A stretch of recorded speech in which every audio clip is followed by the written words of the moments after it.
Ça y est, la rentrée est derrière nous. Et maintenant, le prochain événement qu'on attend tous, non, c'est pas Noël, mais presque. C'est le salon Création et Savoir-faire. C'est vrai que c'est un peu notre Noël à nous, les créatives et les créatifs. Cette nouvelle édition du salon promet d'être encore géniale, avec plus de 300 marques créatives qui vont nous faire découvrir leurs merveilles et des dizaines d'ateliers créatifs qui vont nous apprendre de nouvelles techniques. J'ai repéré par exemple des ateliers autour du pojaji. J'espère que je le dis bien. C'est du patchwork coréen. Il y a aussi de la marqueterie de paille, des carnets de voyage, de l'impression végétale et de la cuisine anti-gaspi. Si ces ateliers ou d'autres vous intéressent, je vous conseille vivement de les réserver rapidement sur le site du salon. Et puis cette année, il y a une grande nouveauté. Le salon accueille Aiguille en Fête, avec deux rendez-vous incontournables. Tout d'abord, l'exposition d'art textile Irrésistible Fil, qui navigue entre art et artisanat, et nous présente le travail de nombreux artistes du fil sur 500 mètres carrés. On en parle d'ailleurs avec l'invité de l'épisode 8 du podcast Paroles créatives qui arrive tout bientôt. Et puis on retrouvera également le championnat de France de vitesse de tricot, aussi appelé le spin knitting. Je n'y ai encore jamais assisté, mais il paraît que c'est quelque chose. Le défi est de tricoter le maximum de mailles en 3 minutes. Et le record est d'ailleurs à 267 mailles. Si vous voulez vous entraîner, vous savez à quoi vous attendre. Autre incontournable du salon, l'allée de l'inspiration, avec une vingtaine de créateurs qui nous proposent leur interprétation d'un Noël magique et disco. Il y aura aussi le village des créateurs, dans lequel on retrouve les créations de jeunes marques, le village du scrap, pour les fans de scrapbooking comme moi, le village Japon pour découvrir l'art japonais à la mode DIY, ça j'ai trop hâte, et il y a aussi le pôle éthique, pour créer de manière durable. Et on retrouve toujours la nocturne du jeudi soir, ça change pas, pour un afterwork DIY, et la journée famille créative le dimanche, cette année sur le thème des décorations de Noël. De mon côté, je serai présente les 5 jours du salon, notamment pour des ateliers autour de l'entrepreneuriat créatif, mais je vous donnerai les détails dans les semaines à venir. Je vous avoue que j'ai trop hâte. Je vous donne donc d'ores et déjà rendez-vous du mercredi 27 novembre au dimanche 1er décembre à Création et Savoir-faire à Paris, porte de Versailles. Allez, place à l'épisode du jour et un grand merci à l'équipe du salon Création et Savoir-faire de soutenir le podcast. Bienvenue sur le podcast FM1, le podcast de la communauté DIY, dans lequel je vous emmène rencontrer des entrepreneurs créatifs. Je m'appelle Mélanie Sénat et je suis, comme vous, passionnée d'artisanat créatif et j'anime ce podcast depuis 5 ans. Après une longue expérience salariée dans le marketing, j'ai changé de terrain de jeu il y a 1 an pour désormais accompagner les créatrices et les créateurs dans le développement de leur activité. Je suis ravie de vous accueillir sur mon podcast avec un épisode chaque samedi. Avec ces créatifs passionnés, on parle des moments marquants de leur parcours, de la manière dont ils nourrissent leur créativité et de leurs projets à venir. C'est une véritable plongée dans leurs coulisses que je vous propose et c'est très inspirant pour notre propre cheminement. Plus de 130 conversations vous attendent déjà et je vous invite à vous abonner au podcast sur Apple Podcasts, Spotify ou Deezer. Vous avez un petit bouton s'abonner sur la fiche du podcast. C'est entièrement gratuit et comme ça vous serez averti des prochains épisodes. Et si mon travail vous plaît, pensez à me soutenir en le diffusant autour de vous et en le notant sur votre plateforme d'écoute. Aujourd'hui, je retrouve avec un plaisir non dissimulé Lucille et Fanny de la Maison Naïve. Elles proposent leur propre collection de tissus et de mercerie ainsi que quelques patrons de couture. Je les avais déjà reçus à 3 reprises l'année de leur lancement et j'ai voulu les inviter à mon micro pour qu'on ait la suite de l'histoire. Et évidemment, je suis toujours leur travail sur Instagram et on se croise régulièrement sur les salons DIY, mais vous commencez à me connaître, j'adore connaître les coulisses. Si vous voulez commencer par le début, je vous invite à écouter les épisodes 77, 82 et 85. Dans l'épisode d'aujourd'hui, on a parlé ensemble de la boutique qu'elles viennent d'ouvrir à Paris et qui était THE projet 2024 pour elles, mais qui ne s'est pas passé comme prévu, donc elles nous racontent tout ça. On a parlé aussi de la manière dont elles conçoivent leur gamme de produits. Et elles ont aussi répondu aux questions que vous leur avez posées via Instagram. Je trouve que ce qu'elles ont réussi à construire ensemble est top, alors je suis ravie de vous proposer la suite de leur histoire. On a aussi parlé de la gestion des boutiques revendeurs, qui est un autre pan très intéressant de l'activité commerciale et marketing des marques, mais ça, c'est réservé aux membres du club FEMIN. Je vous en parle davantage en fin d'épisode. Bonne écoute! Bonjour Fanny, bonjour Lucille, je suis ravie de vous retrouver pour ce 4e épisode ensemble, c'est trop bien. Bienvenue. Hello Mélanie. Salut Mélanie. On est ravis d'être là à nouveau avec toi pour ce nouvel épisode. Ouais, plaisir partagé, c'est trop chouette. Alors, évidemment, il s'est passé plein de choses depuis notre dernier enregistrement. Est-ce qu'on dévoile tout de suite la grosse nouveauté? On peut y aller, On peut y aller les 2 pieds dans le plat, on y va. Alors aujourd'hui, on se retrouve directement dans votre nouvel atelier boutique. C'est Oui, ça, c'est à ça. Paris. Trop bien, félicitations les filles. Merci. Merci. Alors avant d'en savoir un petit peu plus sur cette aventure particulière qui est le fait d'avoir une boutique, je vous propose qu'on revienne un tout petit peu en arrière pour rafraîchir la mémoire des personnes qui nous écoutent. Et en plus, on a offert la possibilité de poser les questions des auditrices et de votre communauté sur Instagram. Et donc, justement, pour revenir au tout début, on a Perle de Lilou qui nous demande l'élément déclencheur, et puis Héloïse qui nous dit comment est née l'idée de vendre des tissus made in France. Alors, c'est peut-être deux questions différentes en réalité. On travaillait déjà dans le domaine et en fait, on avait simplement envie déjà de travailler pour nous, d'avoir nos idées pour nous et de pas forcément les donner à quelqu'un d'autre. Et puis on avait aussi envie de proposer des tissus français parce qu'on trouvait que la démarche de coudre sa garde-robe était déjà bien pour les personnes qui voulaient une mode un peu plus responsable, mais on trouvait que d'aller un peu plus loin et de proposer en plus des tissus français, ça permettait de pousser sa démarche un peu plus loin et d'être encore plus responsable sur son dressing et dans sa couture en fait. Ouais. Donc aujourd'hui, vous proposez des tissus, mais aussi des patrons. J'oublie quelque chose, Oui. Un peu de mercerie, d'accessoires. Oui, la mercerie. La déco. Oui, la déco, bien sûr, qui était là dès le départ. Oui. Voilà. On a bien développé le côté tissu mercerie. Ouais. Et puis là, justement, avec ce nouveau lieu, on va pouvoir s'atteler à de nouvelles choses. Ouais. Mais voilà, oui. Donc, il y a combien de tissus aujourd'hui? Combien de tissus différents? Je redoutais cette question. Je me suis dit, bon, révisons. Eh bien, non. Je crois qu'on en a pas loin de 70. Oui, c'est ce que je me disais. Unis et motifs réunis, on a à peu près 70 tissus. Maintenant, les gens le savent peut-être, mais on fait des motifs et on propose aussi des unis qui reprennent les couleurs qu'il y a dans les motifs pour que les personnes puissent se coudre des tenues complètes. C'est pour ça qu'on a différentes matières aussi, des matières plus fluides, plus légères, des matières beaucoup plus épaisses, comme des matelassés ou de la gabardine lourde. Tout ça, ça permet de créer une tenue en entier et c'est vraiment l'objectif qu'on avait quand on a créé cette marque. D'accord. Là aujourd'hui, donc on est à 2 ans et demi, si je dis pas de bêtises, de la création de la marque. Est-ce que ça va conformément au plan initial? Est-ce que vous avez été plus vite, plus lentement sur certains points? On a dû faire des ajustements, justement par rapport à la collection, par rapport au nombre de tissus. En fait, au début, on pensait un peu plus fonctionner par collection qui dure dans le temps, mais pas forcément avoir autant de choses au catalogue en termes de tissus. Et finalement, on en avait déjà parlé dans les autres podcasts, comme on a du mal à se limiter. On a bien développé la gamme pour avoir vraiment un bel assortiment de coloris et de matières, que ça ait vraiment du sens. Donc là, aujourd'hui, on est pas mal là-dessus.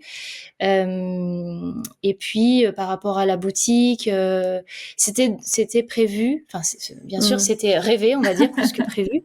Pas aussi vite. Pas aussi vite. En fait, l'idée de base, c'était de nous rassembler, parce que ça aussi, on en avait parlé. On est chacune. On a commencé un peu chacune de notre côté, tout en travaillant toujours ensemble au quotidien, mais Fanny à Lyon et moi à Paris. Et on avait besoin vraiment de rassembler, de nous rassembler et de rassembler le stock, etc. Donc, à la base, on se disait qu'on avait vraiment besoin d'un local. Oui, parce que jusqu'à présent, c'était chez Fanny à Lyon. C'est ça. Et c'était toi qui préparais les commandes. Ouais. Et on avait pensé à un local, mais pas forcément ouvert au public. Plus de stockage et un bureau, en fait, un bureau stockage. Sur rendez-vous, si on avait évoqué l'idée du rendez-vous. Et puis finalement, encore une fois, une opportunité. Et on s'est dit, tant qu'à faire les choses, autant les faire bien et au mieux, et puis se projeter un petit peu plus et se mettre un nouveau défi finalement, mais dans lequel on sera... qui va être plus pérenne, parce qu'on s'est dit, si on prend un bureau stockage, au bout de 6 mois, 1 an, on va avoir envie de bouger et finalement... et d'ouvrir au public. Voilà, et d'ouvrir au public. Donc on s'est dit, on va tout faire en même temps, et puis comme ça, on aura un peu de stockage, un lieu pour nous, un lieu pour accueillir les clients, et voilà. Bon, après, depuis 2 ans et demi, c'est quand même à peu près à chaque fois pas le même schéma, mais on se dit, bon, on met sur le papier ça, ce serait bien qu'on s'y colle. Puis après, il y a des opportunités qui arrivent, notamment les tissus. Lucille le disait, on n'avait pas prévu d'en avoir autant en 2 ans et demi. Mais en même temps, on a des matières qui nous tapent dans l'œil, des couleurs aussi. On s'imagine les porter parce que nous, maintenant, on porte forcément que nos tissus.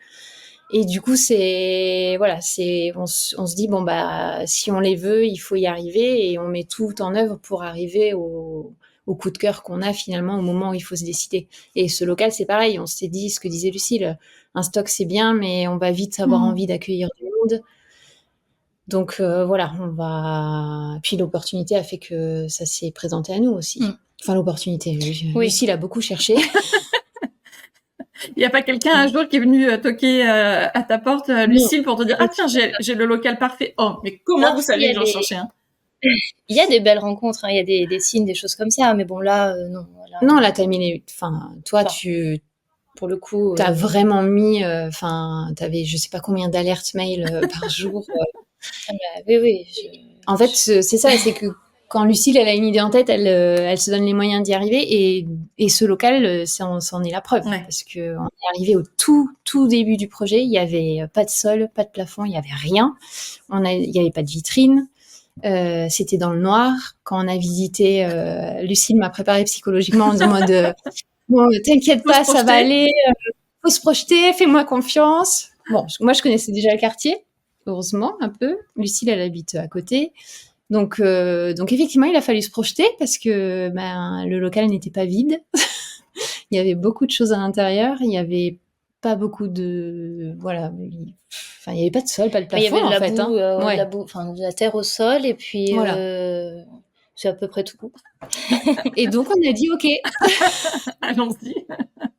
Et là vous le louez le local pour l'instant? Oui, d'accord. Ouais. Et alors il est où? Donc dans le quartier de Lucille, mais moi je sais pas où elle habite, Lucille. Alors on est dans le 10e arrondissement. Ouais.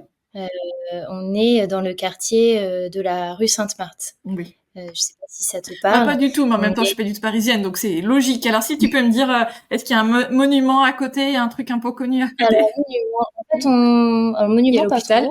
Oui, il y a l'hôpital Saint-Louis, mais bon. On est juste au-dessus de nous, il y a Belleville. Voilà, on est en dessous du quartier de Belleville et on n'est pas très loin de Goncourt. Donc si on va un petit peu plus loin, on arrive vers République et puis on n'est pas très loin du canal Saint-Martin en fait. Okay. On est dans ce coin-là. Ça marche. Voilà. Et le métro pour venir, c'est quoi? Alors il y en a plein justement. Il y en a plusieurs. Il y a Colonel Fabien, Belleville, Goncourt. Puis après avec un peu de marche, vraiment, on n'est pas très loin de République au final. Non. Ok. Voilà. Bon. Et puis c'est un quartier qui est historiquement, c'est une rue qui est historiquement qui est très mignonne. Je sais pas si parce que tu connais pas, mais peut-être que sans savoir tu connais un petit peu quand même.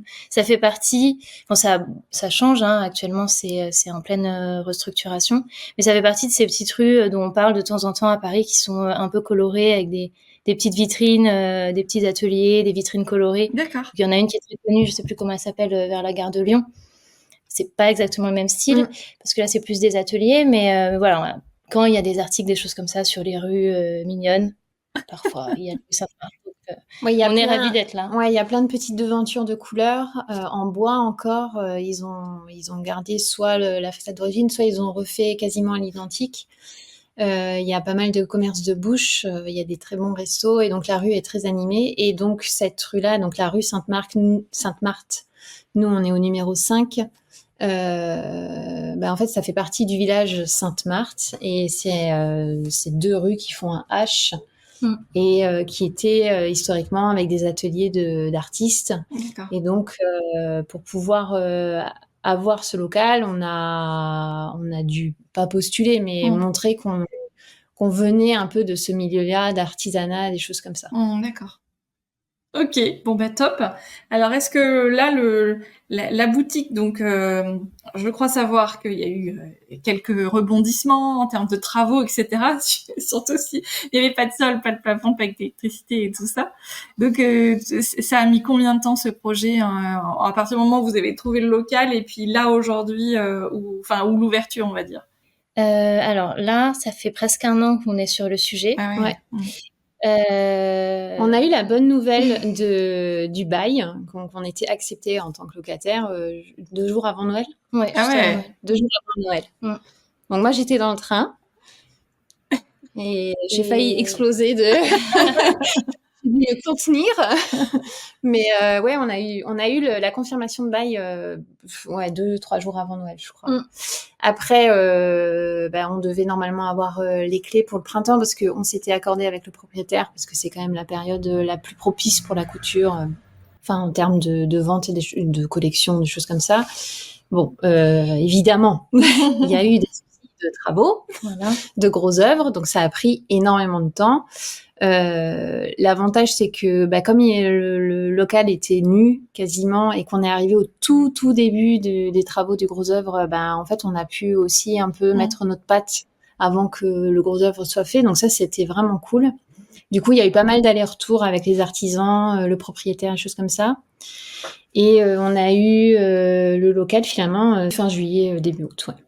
Voilà. Et donc là, on a fait les travaux d'aménagement qu'on sur devait l'été. encore faire. Voilà. On a passé un super été.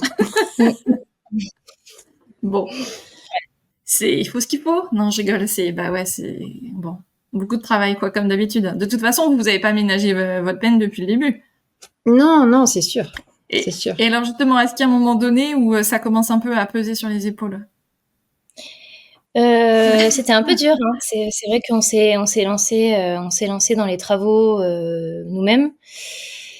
Oui, parce qu'il y a eu le gros œuvre. Voilà, il y a eu le gros œuvre. Après, on a fait tout l'aménagement et on a voulu vraiment occuper les lieux et faire des choses des aménagements qui nous ressemblent. Et c'est vrai que c'est encore un autre sujet hein, après la couture, même si on aime faire beaucoup de choses nous-mêmes. Faire des travaux, c'est quand même quelque chose. Ouais. En fait, c'était assez...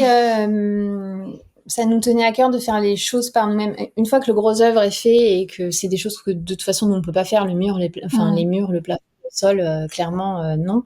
Par contre, on a construit des meubles en béton cellulaire, on a rajouté une cloison.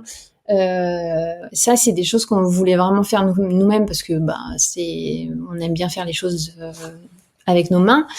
Mais parce que c'est aussi notre marque et que depuis le début, c'est un peu notre credo de faire nous-mêmes. Donc voilà, on aurait peut-être pu le faire, mais ça aurait pas eu la même saveur. Alors, on a été fatigués, on a été couverte de poussière, bouleversés, couverts de poussière, ouais, parce qu'il y a eu une grosse phase de ponçage hein, quand même. Voilà. Mais on a appris plein de choses. Ça c'est sûr que on est des as de la peinture maintenant, je pense. Je pense que là, on peut vous appeler le week-end pour faire nos travaux de rénovation là. On a déjà beaucoup de demandes des voisins qui nous voient travailler depuis un petit moment, qui ont l'air satisfaits de nos du rendu et qui nous demandent nos services. Mais bon, voilà, nous maintenant les travaux finis. Bon, on a quasiment fini. On va dire là, on a 2-3 bricoles à finir avant d'ouvrir. Mais je pense que là, c'est bon pour un petit moment. On va se remettre à la couture. Et ça sera bien. Alors, dans nos petites questions de nos auditrices et abonnés, il y en a plein d'intéressantes. Je vais commencer par Clem Carco, peut-être Clémence ou Clémentine ou voilà Clem. Elle nous demande les nouveautés à venir en termes de couleurs et de patrons. Alors, on change un peu des travaux là, on repasse dans ce qui vous anime au quotidien. On a toujours la question. Parfois, on vient de sortir quelque chose et on nous demande des nouveautés. Bon, là, on reste zen. Parce qu'on en a discuté, mais c'est vrai que nous, on aime prendre notre temps, sortir pas trop de choses, répartir un petit peu les sorties, faire des choses un peu réfléchies, garder voilà, garder au catalogue les tissus et les patrons qui ont du sens et qui continuent de plaire. Donc voilà, c'est vrai qu'avec la prévision de la boutique, on a quand même été un petit peu plus raisonnable, non seulement parce qu'on n'avait pas le temps, mais aussi parce qu'on savait que beaucoup de choses allaient plutôt se passer sur la fin de l'année entre la boutique et puis les salons à venir. Donc on a limité un petit peu les nouveautés. On a voulu vraiment donner du sens à l'ensemble du catalogue. Et là, pour les nouveautés, justement, on a prévu quelques motifs et quelques unis qui vont venir vraiment donner du sens et compléter en termes de couleurs le catalogue. Ok. Donc, ça sera autour de la couleur de Nîmes, qu'on a sorti déjà en satin et qui est une couleur qu'on n'a pas encore vue dans nos motifs. Donc, on trouvait ça intéressant de venir apporter quelque chose dans ces teintes-là parce que c'est le cas pour les autres couleurs. Nos autres motifs vont avec plein d'autres unis et celui-ci n'avait pas de motif accompagnant. Donc, voilà, ça va plutôt être autour de ça. Ok, super. Et puis patron, c'est pas encore défini. On a des envies. Voilà, on a des envies, mais on a aussi d'autres petites choses à développer. Ouais. Des petites surprises, comme d'habitude. On aimerait bien avoir pour la fin de l'année, mais voilà. Les patrons, on en a sorti au printemps parce qu'on avait des salons à Nantes et à Montpellier, à Grenoble. Et pour les salons, on aime bien avoir nos patrons et avoir des nouveautés parce que c'est vraiment, en voyant en vrai les patrons, les réalisations, ça fait vraiment un ensemble et les gens sur les salons aiment bien trouver tout ce qu'il faut pour faire le patron. Donc on en avait profité, on avait un peu accéléré les choses pour le coup pour sortir des patrons à ce moment-là en début d'année. Donc on avait sorti la banane Lio et la petite combinaison baby. Ouais. Donc là, sur la fin de l'année, c'est pas certain. Voilà. Ok. Les patrons, on marche vraiment au coup de cœur, c'est-à-dire que Lucille ou moi, on a envie de se coudre quelque chose et puis on se dit tiens, c'est vrai qu'on trouve pas forcément, ou alors il y a toujours quelque chose qui nous va pas, et en fait on se dit on va le faire tout simplement. C'est ce qui s'est passé avec Baby parce on aime bien ce genre de combinaison un peu loose, ne serait-ce que pour installer les stands, déjà, quand on est en mode installation, déménagement, mais c'était une envie qu'on avait toutes les deux, et du coup, on a dessiné les lignes du modèle assez facilement, on était d'accord tout de suite, et ouais, c'est vraiment, c'est au coup de cœur, en fait, les patrons. Et alors, on a une question spécifiquement sur les patrons avec le format projecteur. Ça, c'est Barbara qui nous pose la question. Le projecteur, moi, je trouve ça hyper chouette. Enfin, je n'ai jamais pu tester en vrai. On s'est un petit peu penché sur la question. Il y a eu un moment où je me suis dit qu'il fallait qu'on investisse et qu'on s'intéresse à cette machine-là, mais j'avais pas conscience du prix. Vraiment, j'ai trouvé ça assez onéreux quand même. Donc, j'ai arrêté de réfléchir à ce point-là. Les fichiers, j'ai un petit peu regardé parce que c'est vrai que parfois il y a des demandes. Franchement, nous on n'a jamais eu, mais j'imagine, vu qu'il y a des gens qui utilisent, que voilà. Mais je vois que certaines personnes aiment beaucoup ce format-là, donc je m'y suis quand même intéressée.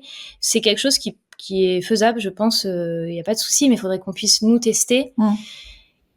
Et voilà, pour l'instant, on n'a pas prévu de développer ça, et on propose déjà beaucoup de formats, donc ça fait déjà beaucoup de choses à éditer, parce qu'on a quand même le PDF avec les calques, on a le format pochette, on a différents formats, on a le format A0 pour imprimer, voilà, c'est à réfléchir, mais c'est vrai ça demande un temps fou. Les patrons, c'est hyper technique, et surtout qu'on fait les phases de test nous-mêmes, et on fait les explications aussi nous-mêmes. Lucille dessine toutes les petites illustrations qu'il y a dans le livret. Encore une fois, on fait nous-mêmes. Donc voilà, je pense qu'effectivement, c'est aussi pour ça qu'on n'en sort pas énormément, parce que c'est vraiment un produit complémentaire. Ça, on en a conscience. Mais ça prend beaucoup de temps. Puisqu'on fait tout nous-mêmes, en fait. Et moi ce qui enfin j'aime beaucoup le fait qu'on ait des patrons et on est super contente des modèles qu'on a mais le travail est beaucoup moins créatif. Une fois qu'on a l'idée en fait du modèle, bon ok on fait des tests de couture, ça c'est plutôt sympa, mais après tout le travail c'est beaucoup de graphisme, beaucoup de mise en page, beaucoup de relecture et c'est vraiment un travail qui est différent. Donc voilà, on le fait à petite dose pour l'instant. Peut-être qu'un jour on pourra se faire aider et que là, justement, on gardera plus la part créative de ce point-là. Mais pour l'instant, à petite dose. Voilà, je préfère se concentrer sur ce qu'on sait faire. Enfin, on sait faire aussi les patrons, mais ce qu'on aime faire et voilà. Je pense que les gens n'ont pas forcément, enfin peut-être un peu plus maintenant avec les vidéos qui tournent sur Insta, des choses comme ça, mais n'ont pas forcément conscience que ce que ça implique de créer un patron. Et effectivement, ce que dit Lucille, c'est vrai, c'est qu'il y a la phase un peu sympa où on dessine les lignes du modèle, on se dit ah bah tiens, on met très bien une poche là, ici, machin. Mais après, il faut se dire que chaque modification qu'on fait, c'est-à-dire si la poche on la trouve trop haute, si la longueur pas assez bien, etc., etc., tout ça, il faut tout rechecker derrière, et c'est un boulot monstre, quoi. Et ça, vraiment... vous faites toute seule? Il n'y a pas une modéliste, une gradeuse ou Non, moi je suis en contact avec une modéliste qui fait le travail de modéliste. Et après, en fait, il y a beaucoup de choses à les explications. Il faut valider le prototype, par exemple. Voilà, les explications et surtout la mise en page du patron. Ouais. Et des tailles de 34 à 46. Ça fait... Ça aussi, on a souvent la question pourquoi on va pas au-delà. C'est parce que, en fait, la gradation des tailles plus... En fait, nous, si on devait le faire, on voudrait bien le faire. Et la gradation des tailles plus grandes, il faut quand même avoir l'expertise pour le faire. Et clairement, on l'a pas. Donc, on sait que c'est dommage pour certaines personnes, mais... Encore une fois, on n'est que 2 et on est encore qu'au début. Évidemment, si un jour on a l'opportunité de développer les tailles, on le fera, mais pour l'instant, on peut pas. En fait, il faut qu'on priorise et clairement, notre cœur de métier, c'est le tissu, donc pour l'instant, c'est pas possible, quoi. Ouais. Et alors, qu'est-ce que vous aimez le plus faire, chacune de vous deux, dans vos tâches au quotidien, Lucille, par exemple? Moi, j'aime tout. Donc, c'est la variété qui te plaît. Non, après, c'est sûr que le moment où je prends le plus de plaisir, c'est vraiment les moments purement créatifs où un motif ou des idées de collection, enfin des idées d'ambiance vont prendre vie. Ça, c'est hyper chouette. Ou même ça peut être un projet même visuel ou même pas forcément pour une impression de tissu ou un développement de tissu, mais ça peut être du graphisme mais créatif. Pas de la mise en page. Voilà, pas de la mise en page avec juste du texte. Des associations de couleurs, de motifs, des recherches comme ça graphiques, ça peut aussi bien me stimuler. Mais oui, bien sûr, l'élaboration des collections, la recherche de tissus, c'est hyper chouette. Ouais. Et toi, Fanny? Moi, alors je vais dire tout aussi, mais non, mais je sais pas, j'aime bien quand on arrive à avoir une... Bon, moi, je suis plus dans la communication et la marketing, donc c'est plus d'organiser un plan de com bien, où on sait où on va. Enfin, c'est vraiment d'avoir sur un papier une feuille de route et de l'élaborer. Du coup, ça, j'aime bien, parce que du coup, on voit aussi facilement les retours sur investissement, des choses comme ça, quand tout est bien organisé. Et puis, ça me permet aussi de discuter avec Lucille sur la manière dont elle voit les choses par rapport à une nouvelle collection, par exemple, sur quelle thématique on va, aller rechercher un peu les inspirations, les choses comme ça, c'est ce côté-là. Mais en soi, non, il y a pas...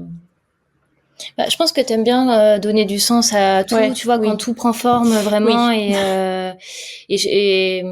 bon, alors parfois je sais que c'est un peu illusoire parce que les choses doivent toujours parce que toi t'as évolué dans ta tête, mais je sais que toi tu aimes bien quand tout quand tout prend forme finalement, quand on a eu les idées, quand on a commencé à avoir des tests, des choses comme ça, et que ça se finalise. Je pense que en fait, ce qui est vraiment kiffant, c'est quand on a les tests de tissu, quand on reçoit parce qu'on teste les échantillons. plusieurs matières, plusieurs couleurs, par exemple.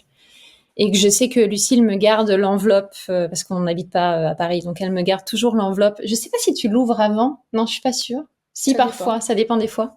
Quand c'est vraiment très important, elle l'ouvre pas et elle m'attend. Et en fait, quand j'arrive chez elle pour travailler, elle me pose juste l'enveloppe comme ça et je sais qu'on va passer allez, facilement 2 heures et demie à se regarder dans la glace en essayant toutes les déclinaisons qu'on a imaginées, des choses comme ça. Ça, c'est concret parce qu'on se dit, OK, ça y est, ça va avancer, il va y avoir une nouveauté qui va faire qu'on va devoir organiser tout ça. Et ouais, ça, c'est sympa. C'est sympa. Oui. Et Oui, moi, j'aime bien quand c'est concret. Oui, elle aime bien quand c'est concret. Donc forcément, avant, il y a Mais toi, c'est parce des que toi, étapes qui sont. non, mais toi, c'est dans ta tête. C'est pour ça. Mais oui, je sais. Et forcément, tu lis beaucoup de choses en moi, mais dans ma tête, parfois, c'est. Non, c'est pas...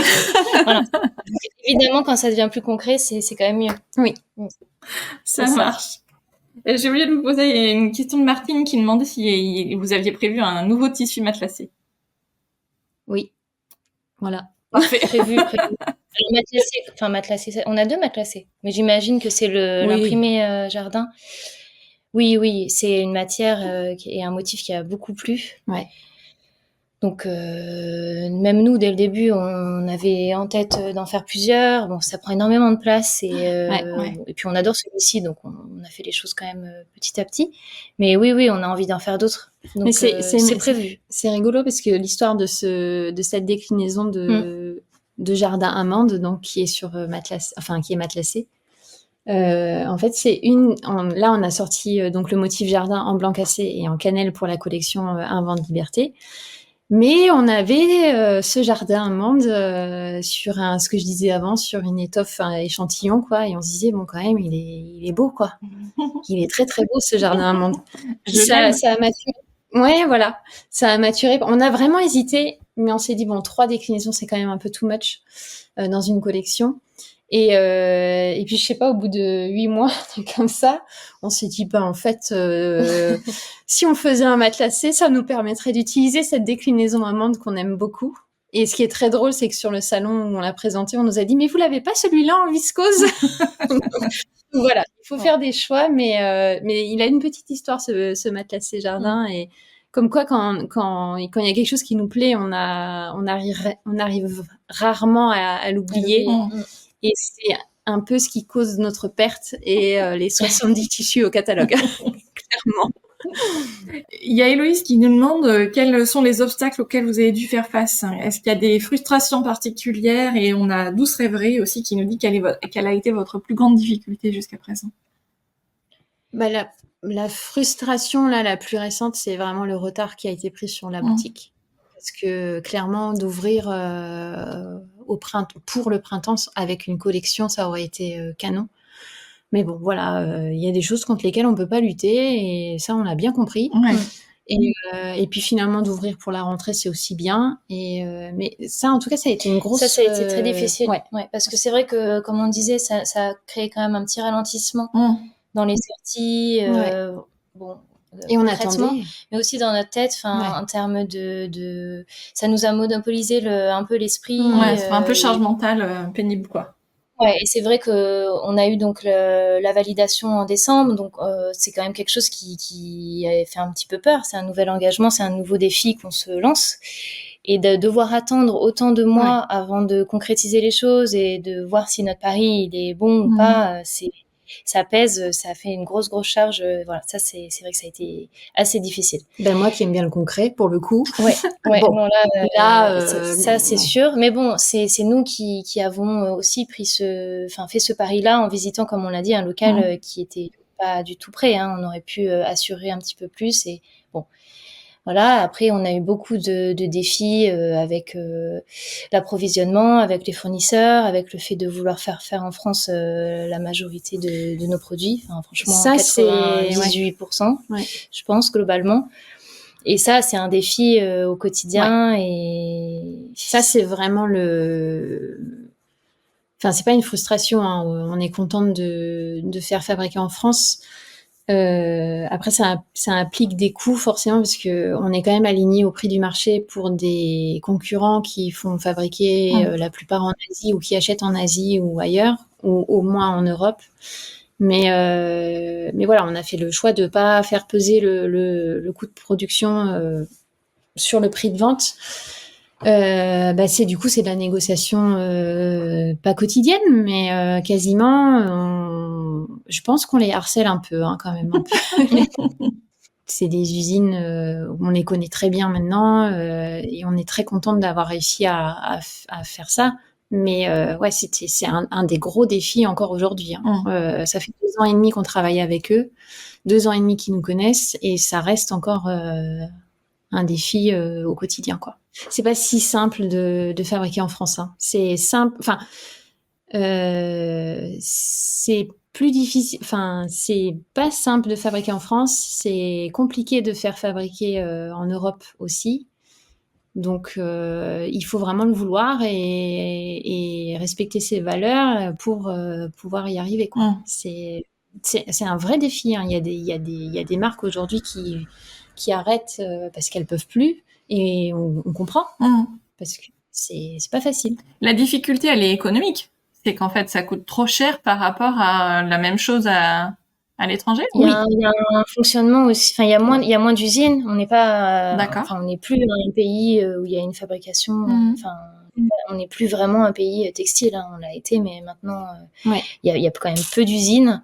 Et forcément, quand on s'adresse à un pays asiatique qui a l'habitude, voilà, qui a des commandes. Alors, il peut y avoir la barrière de la langue, la distance, etc. Mais c'est sûr que, la marge est plus grande, ils sont peut-être plus réactifs parce qu'ils ont beaucoup plus de clients. La réactivité n'est pas la même. D'accord. Il faut être honnête. En France, on sait faire des choses incroyables, mais il faut prendre son temps. Il peut y avoir. Les négociations sont finalement plus compliquées que je pense que. En fait, comme qu'à l'autre bout du monde. Comme il n'y a pas une foultitude d'usines comme il peut y avoir dans les pays asiatiques ou même Turquie ou des choses comme ça, on reste quand même sur des chaînes de production où le premier qui arrive est le premier servi. Donc, quand il n'y a pas vraiment d'urgence possible en France, si on a une date de sortie, il faut s'y prendre bien à l'avance, et c'est ce qu'on essaye de faire. Et puis, parce que ça arrive aussi qu'il y ait des problèmes sur les chaînes de production, des métiers à tisser qui sont pas opérationnels, des couleurs qui marchent pas, la teinture qui est pas bonne, les choses comme ça. Et ça repousse d'autant, et il y a pas d'urgence possible, en fait. Ça prendra 3 semaines de plus, donc ça prendra 3 semaines de plus, quoi. C'est ça la différence. Et il y a une énorme différence sur le coût de production. Et pas, c'est un vrai coût de production textile. Pour le coup, c'est la vraie valeur, quoi. Oui. C'est pas un article dévalorisé, quoi. Donc voilà. Et nous, on est aligné au prix de la concurrence, donc on fait cet effort-là. Ouais. Et vous pensez que vos clientes aujourd'hui, elles sont pas prêtes à payer un petit peu plus cher pour avoir cette qualité française? On n'a pas eu de retour sur les prix. On est dans la fourchette haute quand même. On sait pas. Enfin, je pense. Je sais pas si elles sont vraiment sensibles à la fabrication française. Alors, on le met beaucoup en avant, évidemment, puisque ça fait partie d'une de nos valeurs ajoutées. Mais je pense que s'il y a un tissu qui leur plaît, il leur plaît. Donc si une fois elles achètent un tissu qui est fait ailleurs qu'en France, c'est pas très grave. Et puis ça reste de la couture, donc on n'est pas sur des grosses chaînes de production. En fait, c'est vrai que c'est pas forcément ce qu'on avait imaginé, les retours clients. Ouais. Parce que justement, il y a pas de marque de tissu qui fait fabriquer, je pense, autant que nous en France. Je pense qu'il y a pas, et il y avait pas à l'époque où on s'est lancé. Nous, ça nous semblait hyper important de faire ça pour aller plus loin dans la démarche du faire soi-même et de contrer l'achat de vêtements en magasin fait à bas prix, quoi. Est-ce que c'est bien de faire soi-même? C'est sûr, c'est déjà beaucoup et ça enlève toute la main-d'œuvre autour de la fabrication de vêtements qui peut être Très compliquée. problématique, ouais. Mais justement, pour aller, pour moi, au bout et bien faire les choses, et ben, si le tissu qu'on utilise, il est fabriqué en France, enfin, ça prend d'autant plus de valeur. Et j'ai l'impression que finalement, enfin, on ne sait pas parce qu'on parle pas avec chacune de nos clientes, on ne sait pas pourquoi exactement elles se tournent vers nous, si c'est pour les couleurs, la qualité ou le fait en France, ou peut-être un peu un combo des trois, mais Sans doute. on n'a pas vraiment un sentiment que ce soit ça vraiment la valeur ajoutée. Et j'espère que ça va changer, que les gens vont continuer à prendre conscience que c'est hyper important et qu'il faut aller au bout de la démarche en fait, parce que, enfin, nous c'est ce qui nous a un peu interpellés, c'est-à-dire que faire un vêtement soi-même, passer des heures, tenir à ce vêtement-là parce qu'il a du sens, et faire ça avec un tissu qui a été fabriqué dans des conditions pas si terribles que ça, bah pour moi c'est pas terrible, quoi. Il y a la fabrication, il y a les envois vers la France qui sont aussi énergivores et voilà, c'est un ensemble. Pour nous, ça nous semblait essentiel. Quand on a monté le business plan, effectivement, on a accentué là-dessus en disant ça va être ça notre valeur ajoutée, c'est ça qui va nous différencier de nos concurrents.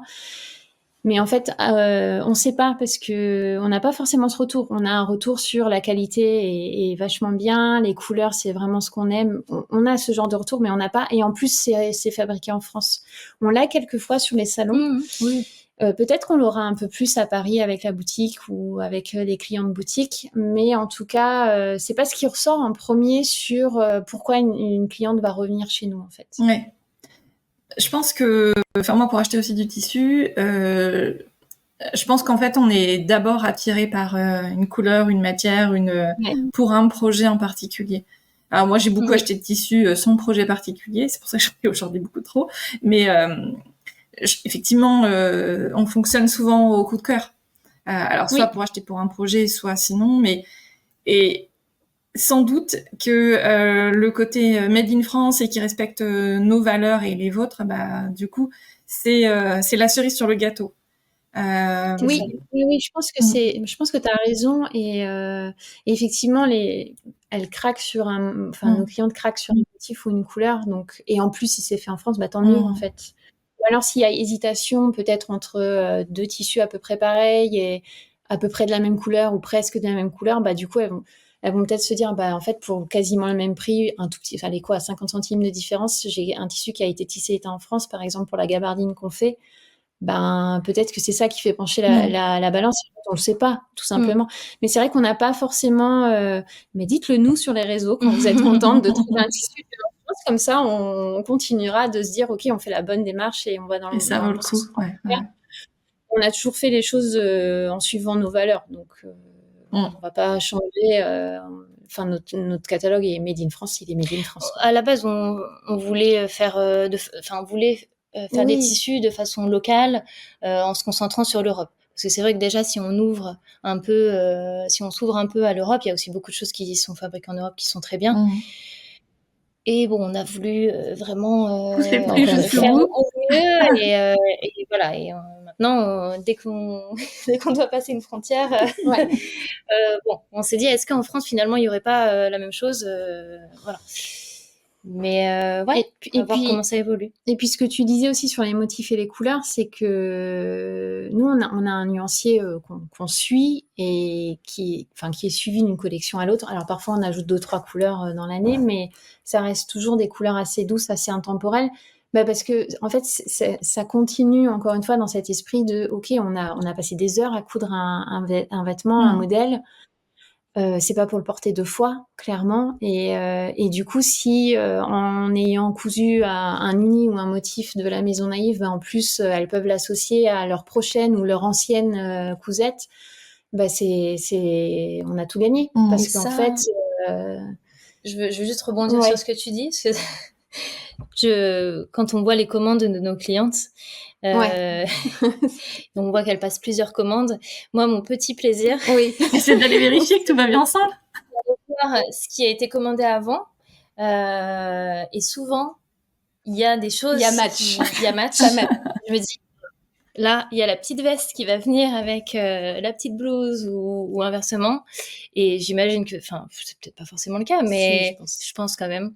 Si, parce qu'elle nous envoie des Et, photos après. et voilà. Et là, on se dit, ah oui, bon, bah, ça a quand même du sens et on n'est pas les seuls à vouloir assortir un peu nos tenues et nos vêtements cousus et voilà. Après, ce qui est cool, c'est que comme on est encore une petite marque, parce que bon, on va pas se mentir, hein, on a que 2 ans et demi, c'est qu'on a encore cette relation un peu privilégiée avec notre clientèle et peut-être qu'elles sont pas sur les réseaux sociaux ou qu'elles ont pas envie de publier ou de faire un shooting dehors devant tout le monde, mais en tout cas, on a toujours une petite photo. Soit sur le numéro de l'entreprise WhatsApp, soit effectivement en message privé sur les réseaux sociaux. Elles n'ont pas forcément publié, mais on a toujours droit à ah bah ça y est, j'ai eu ma tenue, ou alors j'ai cousu pour ma sœur qui était ravie d'avoir un uni et un motif qui matchaient bien ensemble. Et ça fait partie des vrais enfin c'est vraiment un truc génial quoi. Dans quand on a créé quelque chose, c'est de se dire ouais, elles sont aussi affûtées que nous sur la manière dont elles veulent être habillées et comment elles ont assemblé leurs différents modèles avec les différents tissus, quoi. Ouais, c'est chouette. Ouais. J'allais vous demander qu'est-ce qui vous rend les plus fiers aujourd'hui, mais avant ça, vous allez participer au CSF cette année encore? Oui. Avant, il y a Knit It aussi. Ah oui, il y a à Lyon. Ouais. Ouais, mi-octobre. Et alors là, vous avez fait plein de salons du coup cette année. Comment ça s'est passé? Comment ça s'est passé? On a Alors, fait. ouais, on a fait pas mal. Dans l'attente de cette fameuse boutique, on s'est dit bon, ne restons pas les bras croisés. Allons un peu. On sait jamais des fois qu'on s'ennuie. Voilà. Allons un peu vadrouiller. Donc on a commencé par Montpellier. Grenoble, Montpellier, je sais plus. admettons. Grenoble et Nantes. Oui. Voilà, ça c'était sur le printemps. Après en été, il n'y avait pas de salon, donc heureusement, parce que sinon, voilà, donc boutique. Et puis là, on reprend et on part donc Lyon mi-octobre. 12-13 octobre, ouais. Et puis ensuite CSF sur Paris fin novembre. Donc on les a fait ces deux-là l'année dernière. Enfin CSF, ce sera la 3e fois. Ouais. Et voilà, on a hâte, ça va être super chouette. Moi, c'est toujours génial de faire ces salons, en fait. Oui. C'est sur le coup, il faut monter le stand.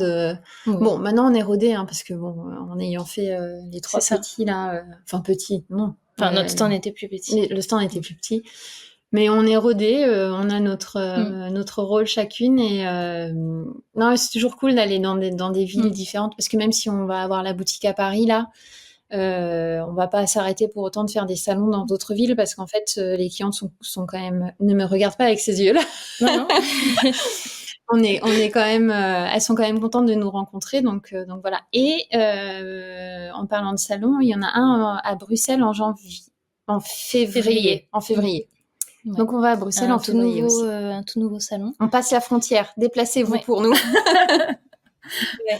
On s'est dit que justement, comme on était sur Paris maintenant, c'était plutôt logique de rayonner un peu différemment et d'aller jusqu'à Bruxelles. Ouais, parce que pour le coup, Grenoble et Montpellier, on partait du stock à Lyon, donc c'était pas très très loin. Nantes, c'était une autre histoire, parce qu'à la base, on devait être à Paris déjà. Mais ça, par exemple, ça a été une petite embûche. Mais bon. Ouais. On a juste fait un peu de camion, quoi. Ouais, on a fait beaucoup de camions. Ça, c'était pas prévu comme ça, mais bon, ça arrive. Et voilà. Mais CSF, ça va être très chouette. En plus, là, c'est vraiment fin novembre, début décembre. Donc, on est on va être dans une ambiance Noël. Je pense que les gens ont hâte. En plus, comme il n'y a pas eu Aiguille en Fête cette année et que c'est regroupé sur la date de CSF, je pense qu'il y a pas mal d'attentes. Ça va être une super édition. Oui, il y a encore plus d'exposants. Hein. Il y a plus de 300 exposants. Et puis c'est l'occasion pour nous, si on y arrive, de sortir ces nouveautés-là. Donc voilà, d'avoir des nouveautés. Et puis on va enfin pouvoir répondre oui à la question: est-ce que vous avez une boutique? Parce que sur les salons, c'est sûr que ça. Je sais pas combien de fois on nous a posé la question, mais c'est ce qui a motivé aussi nos recherches. Oui, ça nous a un peu rassurés sur nos envies d'avoir un lieu. C'est que même en allant à la rencontre des gens sur les salons, en étant sur place, en montrant les tissus, les gens voulaient un lieu physique. Donc, autant quand on demande sur Internet, parce que c'est vrai que c'est important de voir les tissus en vrai, bon, on comprend l'envie de venir nous voir en vrai. Et sur les salons, bon, on se dit, bah, on est là pourtant, donc pour une boutique, bon. Et voilà, là, oui, on va pouvoir échanger et puis, ça va être bien. Et puis présenter la boutique aux gens qui sont sur Paris, enfin leur donner l'adresse s'ils l'ont pas encore découverte. Donc ça va être cool. Et alors, vous allez l'ouvrir en permanence ou il y aura des jours en particulier, peut-être sur rendez-vous? Comment vous allez vous organiser? Alors à la base, on s'était dit ça, ouais, sur rendez-vous, parce qu'il fallait qu'on s'organise avec Lucille. Bon, voilà, ça c'était à la base. Mais comme on s'est dit non, mais quand même, c'est un peu dommage de pas ouvrir tout le temps et pas sur rendez-vous. Donc oui, on a fait ça et après on s'est dit bon allez, on va être quand même un peu raisonnable parce qu'on est quand même, enfin on n'a pas de vendeuse, donc ce sera nous. Et donc, on devrait normalement, sous réserve de changement, donc consultez bien la fiche Google si vous devez vous déplacer, venir nous voir. Elle est à jour. Sur le Google My Business, il y aura les horaires de la boutique. Et donc, on espère pouvoir ouvrir du mercredi au samedi de 11h à 19h. Et donc, la boutique sera tenue par toi, Lucille, ou Fanny, tu seras là aussi? Non, par toutes les deux. Par toutes les deux, soit l'une ou l'autre, soit l'une et l'autre. Et puis, les horaires... Bon, on n'est pas censé le dire, mais bon, on voudrait donner ces horaires-là. Et puis, comme on va travailler sur place à d'autres moments, le matin ou les jours... évidemment, on ouvrira la porte à n'importe quelle personne qui passe. Mais officiellement, voilà, ça sera les horaires d'ouverture. Ouais. Et ce qui est cool, c'est que du coup, on va pouvoir débloquer surtout le click and collect sur Paris parce qu'on a quand même beaucoup de demandes. Et du coup, c'est une pseudo-livraison gratuite puisqu'il n'y a pas de livraison. Mais en tout cas, il y aurait le click and collect sur Paris. Et ça, je pense que c'est un gros levier pour les clientes qui sont à Paris. Donc ça, c'est cool. Génial. Et alors, donc toi, Fanny, ça veut dire que tu déménages à Paris? Non. Vive la SNCF. Moi, ma ville, c'est Lyon. C'était quand? C'était il y a 2 semaines. Oui, il faisait un froid de canard. C'est simple. Au 1er septembre à Paris, il faisait déjà froid, gris et il pleuvait. Non, mais je ne te laisserai pas. Juste une semaine. Je ne te laisserai pas donner cette réputation à Paris. Du coup, je suis descendue du train à Lyon, il faisait 34 degrés. Donc, je me suis dit, c'est vraiment le livre. Donc, quand l'inverse arrive, et ça arrive, tu ne changes pas d'avis. Donc, non. Mais chacun sa il fait très beau à Paris. Et rue Sainte-Marthe, regarde, le soleil brille. Magnifique. Donc, comme tu fais des allers-retours. Il y a des trains. Enfin, c'est 2 heures de TGV, c'est pas non plus la mort. Voilà. Ok. Bon, nickel. Et tout à l'heure, quand je vous demandais qu'est-ce que vous aimiez le plus faire, personne m'a dit la compta et l'admin et tout ça. Hein. Non, parce que ça... c'est horrible. Moi, je pense que Lucille, toutes les 2 semaines, me tombe dessus pour ma compta. Mais j'accepte parce que je sais que je suis en tort. Non, ça, vraiment, Parce que au début, partagez le... Non, mais non, ça n'a jamais été rigolo. Au début, toi, jamais rigolo. Moi, un petit peu rigolo. Les petits tableaux, les petites couleurs comme ça sur Excel. Ouais. Maintenant, il y a beaucoup de choses à prendre en compte. Il y a beaucoup de factures. Ça prend du temps. Et forcément, comparé au travail plus créatif, c'est pas terrible. C'est important, hein, c'est hyper important. Et je suis contente quand c'est bien fait parce que ça permet d'avancer quand même, d'avancer plus sereinement. Donc c'est bien. Mais on n'a pas encore trouvé le bon équilibre. Non, pas du tout. Voilà. Et je pense que ce qu'on faisait mieux avant, c'était de faire un petit peu plus régulièrement. Maintenant, on a eu beaucoup de temps, enfin peu de temps, et on a moins fait régulièrement, donc forcément, c'est horrible. Et puis, il y a eu toutes les dépenses de l'installation, des travaux, des choses comme ça. Et bon, moi, je rêve d'avoir quelqu'un à qui je pose mes tickets de caisse et puis qui fait ça. Ça s'appelle un comptable. Oui, mais il faut... Oui, il faut pouvoir le payer. Non, mais on a un comptable. D'accord. Oui, non, c'est plus une assistante de direction ou quelque chose comme ça. Oui, mais pas tout de suite. Mais on aimerait bien. Mais non. Non, mais encore une fois, on se facilite pas la tâche parce que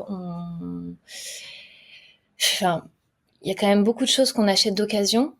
Ah oui, Et alors ça, donc, Alors, oui. C'est parce que ça, c'était encore un défi pour la boutique, parce qu'on n'en a pas parlé. Oui. Mais à part Abordons les ce choses de sujet. travaux, et encore même ça, on a essayé de Ouais. trouver des bons plans. Mais on a acheté beaucoup, enfin, ce dont on avait besoin, on a essayé de le trouver d'occasion. Donc ça veut dire achat soit à des particuliers qui font de la brocante, soit sur le Bon Coin, etc. Donc derrière les factures, C'est ça, il y en a c'est pas. pas non, il y en a pas. Donc il faut faire des petits papiers, des petites signatures. Il faut quand même prouver qu'on a acheté ça sur le Bon Coin, même si bon, il y a pas la TVA, tout ça, bon, ce genre de détails très intéressants. Et ça prend en fait un temps fou. Évidemment, si quelqu'un achète sur un fournisseur quelconque, voilà, un gros site, direct sa petite facture PDF, tout ça, hop, envoyé au comptable, c'est simple. Mais nous, on s'est pas facilité la tâche et voilà. Oui, mais parce qu'on a, enfin, dès la première fois où on a rencontré du public, c'est-à-dire pour le CSF, on s'est dit, ok, on va pas acheter neuf alors que potentiellement il y a ce qu'il faut sur le Bon Coin ou ailleurs d'ailleurs. Et on s'est dit, on va continuer comme ça parce que la démarche, elle va jusqu'au bout. Bah oui. Encore une fois, ces valeurs d'upcycling, des choses comme ça. Il y a beaucoup de choses qu'on a ici. Et d'ailleurs, je pense aux machines à coudre parce que, en fait, on aimerait bien faire des ateliers. On espère pouvoir le faire rapidement. Et pour accueillir des gens, il faut des machines. Et toutes ces machines-là, on les a prises d'occasion, en fait. Et en fait, c'est aller au bout d'une démarche. C'est de pas faire la moitié du chemin et de se dire, trop compliqué, on fait pas l'autre moitié, quoi. Et voilà, ça complique, encore une fois. Je pense que le comptable, la première fois qu'on lui a expliqué cette histoire d'acheter d'occasion, il a dû s'étrangler un peu, mais il nous a vite trouvé une solution. Ouais. Et oui, il y a toute la gestion administrative qui est moins sexy, on va dire, dans le fait d'entreprendre, en fait. Mais bon, ça se fait. Oui, ça va. Ça se fait. Avec plus ou moins d'envie, ça se fait. Ok, bon super. Donc ça veut dire que le jour où on diffusera cet épisode, la boutique sera déjà ouverte. Oui, donc on aura ouvert à partir du mercredi 2 octobre. Vous pourrez venir voir donc la boutique, la toute première boutique La Maison Naïve en plein centre de Paris, au 5 rue Sainte-Marthe, dans le 10e. Super. Et quand tu dis la toute première boutique, c'est que le plan, c'est qu'il y en ait d'autres ? Oui, on va en ouvrir 20. Non, c'est l'année prochaine. Non, mais... Oui, la première. La première, c'est déjà bien. Ouais. Ah oui. Après, à Lyon. Ouais, ce serait bien. C'est ça. C'est ça. Mais bon. On va déjà un peu se calmer, hein. Oui. Je pense qu'on va essayer de se poser, mais on n'y arrive jamais vraiment. Mais on va essayer de poser un peu nos valises déjà là. Bon, super. Et juste peut-être une dernière question. Si vous êtes à l'aise de parler de ça. Quand on avait enregistré, je pense que c'était pour le premier épisode, vous m'aviez parlé du dispositif d'émission reconversion dont tu avais pu bénéficier, Fanny. Je suis pas sûre. Les deux. Si, toutes les deux. Ok. Ouais. Et du coup, ça vous donnait le droit, la chance d'avoir France Travail qui vous versait une allocation sur la totalité de l'allocation à laquelle vous avez droit, si je dis pas de bêtises. Oui, c'est voilà, ça. pas juste en complétant les revenus, etc. Aujourd'hui, est-ce que c'est la Maison Naïve qui vous paye ou est-ce que comment ça se passe? C'est un peu compliqué ou? En fait, si la Maison Naïve nous paye, c'est nous, hein, donc oui. voilà. Pour l'instant, on n'a pas de salaire officiel. D'accord. Donc on se débrouille entre nos économies, ce qu'on a investi déjà au lancement de l'entreprise, et on jongle comme ça. Mais on n'a pas le statut de salarié actuellement, donc on n'a pas un salaire qui est fixe. On ne sait même pas si ça serait vraiment un objectif, parce qu'après tout dépend derrière de la rémunération, comment on souhaite la prendre. Percevoir, Mais voilà, officiellement, on n'est pas salarié, et c'est on bataille aussi. Ça fait partie des défis à relever, voilà, parce que on développe notre entreprise et on. En fait, on aurait pu se salarier. Si on avait eu le local un peu plus tôt, au printemps, je pense on aurait pu se salarier. Mais encore une fois, on préfère réinjecter l'argent dans le développement de la boîte. Parce qu'on peut. Mais c'est vrai que, ouais. C'est un défi C'est un à choix. relever. C'est un choix. Enfin, c'est vraiment notre priorité. Ça fait 3 ans même. Là, il faut qu'on pérennise. Plus de 3 ans que vraiment tous nos objectifs sont là, tous nos moyens sont dédiés à l'entreprise. On n'a quasiment aucune dépense personnelle. Enfin, on est dans une sobriété absolue. Oui. On n'achète absolument rien. Voilà. Donc forcément. Parce que les fringues, on les fait. Bon, le tissu, ça va, vous pouvez le prendre. Tout ce qui est cousu pour les shootings, en fait, ce sont nos fringues. Donc, voilà. Après, la Maison Naïve nous nourrit. Oui, voilà. Bon, pareil, avec parcimonie. Un jour sur 2. Voilà. Non, mais encore une fois, je pense qu'on était assez d'accord pour se dire autant développer et pérenniser la marque plutôt que de sortir un salaire. Mais encore une fois, c'est un choix très personnel. Chacun, puis c'est à ses limites. C'est vrai que là, au bout de, enfin, il y a un moment, au bout de quelques années, on dit toujours 2 ans, 3 ans, voilà, le lancement d'une entreprise. Bon, on verra s'il se passe quelque chose de très différent quand ça fera 3 ans. Bon. Non, mais c'est pas ça. C'est que surtout on va ouvrir une boutique, donc logiquement, on devrait quand même avoir une croissance avec l'ouverture de la boutique. Ouais, c'est sûr. Donc il y a aussi ça. Voilà. Okay. Non, c'est sûr que c'est un défi et il faut bien anticiper. Nous, on a eu la chance d'avoir des missions de conversion qui nous a un peu soutenus pour le lancement. Mais je crois que c'est plus 2 ans. Je crois que c'est 18 mois. Oui, c'est 1 an et demi, ouais. Donc, oui, parce que vous, il avait eu 2 ans, du coup. Ouais. On est passé l'année juste avant le changement. Et pour le coup, 18 mois pour créer une entreprise, faut cravacher quand même, pour se sortir un salaire au bout de 18 mois. Enfin, ça dépend quel est le domaine de l'entreprise. Mais, oui, mais même moi, tu vois, j'ai 1 an et demi, effectivement, en février, bye. Et oui, je suis pas du tout au niveau de ma rémunération quand j'étais salariée. Donc, oui. Non, il faut beaucoup anticiper. Même avec cette aide-là, il faut beaucoup anticiper financièrement parce que sinon, après, tout dépend de l'activité, j'imagine, mais bon. Ouais, et puis c'est ce que tu disais, nous, on se connaît par cœur et on a quasiment aucun secret l'une pour l'autre, donc on sait très bien ce qu'on dépense en perso et pour le coup, on a vraiment, zéro dépense. Encore une fois, les habits, c'est notre boulot. On achète des chaussettes et des culottes. La Maison Naïve. Ouais, voilà, des chaussettes. C'est notre petite dépense. C'est parce que, oui, il y a. Et puis de toute façon, ce qu'on devrait acheter, c'est pour la boîte, donc bon. C'est des sacrifices, c'est sûr. C'est des sacrifices, on le savait. C'est assez marrant parce que ça permet de se rendre compte à quel point, enfin marrant. Non. Oui, je vois ce que tu veux dire. C'est un défi à relever et encore une fois, c'est chouette de relever des défis, de se dire, on est capable finalement de pas dépenser. Bon, on n'a jamais été des dépensières folles, mais de vraiment se rendre compte qu'on a besoin de peu de choses en fait, et qu'on y arrive. Ouais. Moi, à part la nourriture et vraiment les choses hyper essentielles pour les vêtements et puis de temps en temps quand même un petit peu de loisirs, mais franchement c'est chouette de voir qu'on arrive à vivre comme ça.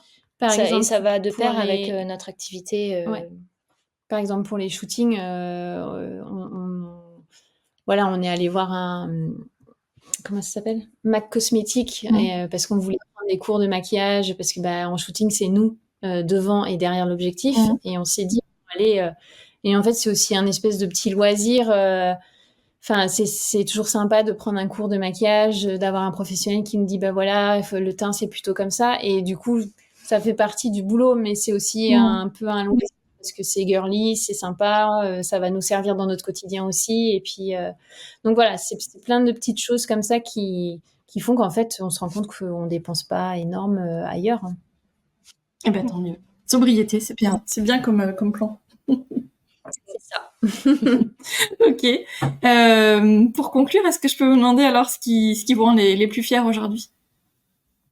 Je pense que c'est la boutique. Ouais, la boutique, c'est hyper chouette. C'est trop bien d'avoir un lieu qui symbolise la marque et où on a fait vraiment beaucoup de choses. Enfin, Et puis d'avoir fait nous-mêmes, c'est d'avoir ça. fait nous-mêmes, je pense que c'est pour le coup, c'est hyper concret. Et... En fait, c'est d'avoir fait nous-mêmes, d'avoir respecté ce qu'on fait depuis le début, quoi. De faire les choses de bout en bout, de faire de la récup et de pas avoir craqué et d'avoir... Enfin voilà, ça c'est vraiment... Elle vous ressemble. Je pense que la boutique là, c'est vraiment la concrétisation. C'est hyper symbolique. Ouais. Et aussi, parce que ça m'y a fait penser quand tu nous as posé la question tout à l'heure. Bon, le fait de... Attention. Donc, tu nous as parlé de CSF, des salons à venir, tout ça. Le fait de vraiment plus avoir peur de grand chose. Alors, je sais pas si c'est une sorte d'apathie avec les difficultés rencontrées ou la fatigue de ces derniers temps. Mais franchement, on a l'impression de plus avoir peur de grand chose. Non. Le CSF, on se dit, bon, ça arrive, oui, bon, on a... Oui, bah, c'est bon, quoi. Enfin, voilà, Niti est dans 3 semaines, voilà. Oui, c'est vrai qu'on n'a plus peur de grand-chose. Avant, on était je pense qu'on est fatigué, en fait. On avait un peu peur, donc pour contrer un petit peu l'inquiétude. C'est vrai que toi, tu as beaucoup de questions en amont, toi. Il y a toujours des moments où tu te dis, oui, mais imagine ci, imagine ça. Maintenant que les problèmes sont déjà arrivés une fois, forcément, alors soit on n'imagine pas les nouveaux, soit on les anticipe et on les connaît, on a une solution. Ou alors on est plus inconsciente. Peut-être. Enfin, je sais pas. Peu importe si c'est de l'inconscience ou... vous êtes quand même plus expérimenté qu'au départ. Mais en tout cas, ça m'impressionne. Moi, ça m'impressionne vraiment parce que c'est pas mon caractère. Oui, voilà, c'est ça, c'est ce que j'allais dire. Et ça, toi, t'es de nature quand même plus inquiète quand on va sur quelque chose de nouveau. Enfin, t'amènes beaucoup de questions auxquelles moi, personnellement, j'avais pas pensé, mais après, je me dis, ah ouais, en fait, il faudrait peut-être y penser quand même. Mais c'est vrai que là-dessus... le fait d'avoir déjà fait, et puis le fait, d'avoir pris de l'assurance, parce qu'on a géré beaucoup de choses compliquées dans plein de domaines, mais je pense aussi... Et maintenant, tout semble pas facile, mais en tout cas... jouable, relevable, enfin c'est tous les défis. Bon, après c'est peut-être aussi parce qu'on est au 1, 2, 3, 4, 5, 6, 7e salon, c'est ça? Oui, non mais il y a les salons. Et que du coup maintenant l'installation, en fait au fur et à mesure des installations de salon, on voit qu'on met quand même moins de temps à chaque fois à installer les salons. Donc du coup ça nous paraît moins... Non mais bien sûr, mais il n'y a pas que les salons, parce que CSF là m'y a fait penser parce qu'on se rend compte que clairement on se prend pas la tête mais n'importe quel problème En fait, on a quand même une grosse capacité à rebondir. On se dit, bon, on va rebondir. Et ça, c'est... On va se poser, on va trouver une solution et la solution sera bonne. Bon, on n'est pas contente, évidemment, quand il y a des problèmes, mais on sait qu'il y aura une solution. Donc, après, on relativise et puis on cherche une solution. Et ça, c'est bien parce que c'est efficace quand même. La peur et l'anticipation, c'est nécessaire, mais c'est bien d'avancer aussi. Ouais. Génial, et ben ça fait une super conclusion. Merci beaucoup.